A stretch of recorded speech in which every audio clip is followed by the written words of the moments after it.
Library Poem by Julia Donaldson. Everyone is welcome to walk through the door. It really doesn't matter if you're rich or poor. There are books in boxes and books on shelves. They're free for you to borrow, so help yourselves. Come and meet your heroes, old and new, from William the Conqueror to Winnie the Pooh. You can look in the mirror or read the Times or bring along a toddler to chant some rhymes. The librarian's a friend who loves to lend, so see if there's a book she can recommend. Read that book, and if you're bitten, you can borrow all the other ones the author's written. Are you into battles or biography? Are you keen on gerbils or geography? Gardening or ghost? Sharks or science fiction? There's something here for everyone, whatever your addiction.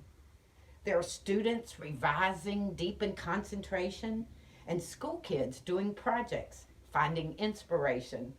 Over in the corner, there's a table with seating. So come along and join in the book club meeting.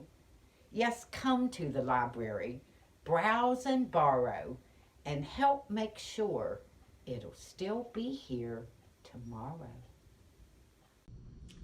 My very short poem is entitled Money by Richard Armour. That money talks, I won't deny. I heard it once. It said goodbye. Anyone Lived in a Pretty How Town by E. Cummings. Anyone lived in a pretty how town, with up so floating many bells down. Spring, summer, autumn, winter, he sang his didn't, he danced his did. Women and men, both little and small, cared for anyone not at all. They sowed their isn't, they reaped their same. Sun, moon, stars, rain. Children guessed, but only a few, and down they forgot as up they grew, autumn, winter, spring, summer, that no one loved him more by more. When by now and tree by leaf, she laughed his joy, she cried his grief, bird by snow and stir by still, anyone's any was all to her. Someone's married their everyone's, laughed their cryings and did their dance, sleep, wake, hope, and then they said their nevers, they slept their dream. Stars, rain, sun, moon, and only the snow can begin to explain how children are apt to forget to remember with up so floating many bells down. One day, anyone died, I guess, and no one stooped to kiss his face. Busy folk buried them side by side, little by little and was by was. All by all, and deep by deep, and more by more they dream their sleep, no one and anyone, earth by April, wish by spirit, and if by yes. Women and men, both dong and ding, summer, autumn, winter, spring, reaped their sowing, and went there came sun, moon, stars, rain.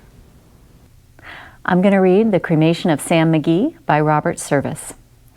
There are strange things done in the midnight sun by the men who moil for gold. The Arctic trails have their secret tales that would make your blood run cold.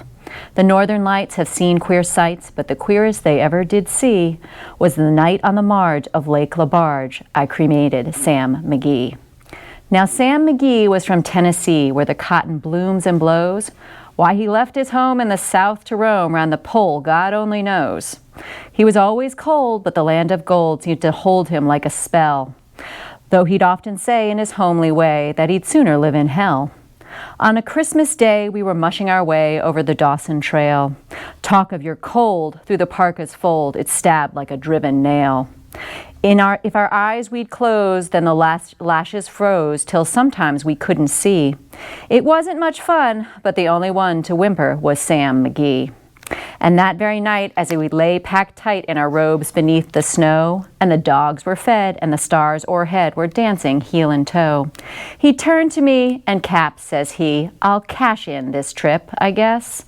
And if I do, I'm asking you that you won't refuse my last request.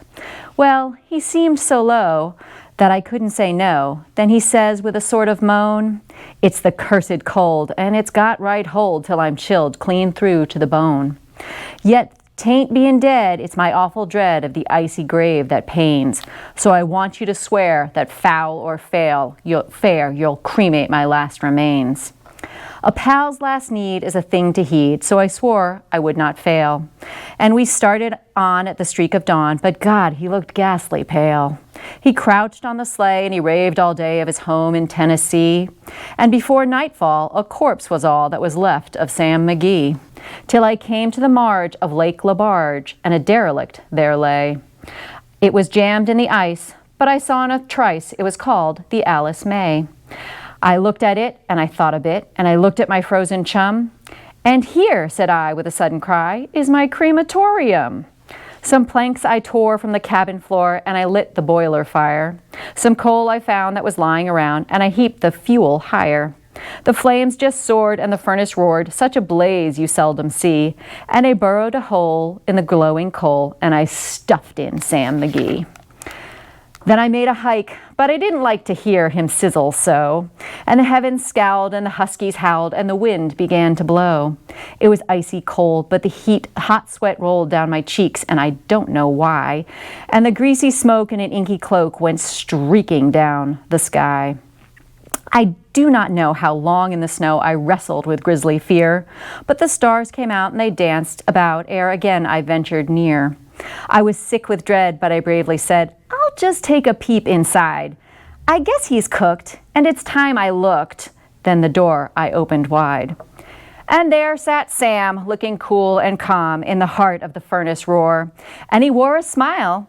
You could see a mile, and he said, Please close the door. It's fine in here, but I greatly fear you'll let in the cold and storm. Since I left Plum Tree down in Tennessee, it's the first time I've been warm.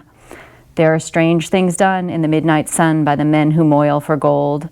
The Arctic trails have their secret tales that would make your blood run cold. The northern lights have seen queer sights, but the queerest they ever did see was the night on the marge of Lake LaBarge I cremated Sam McGee.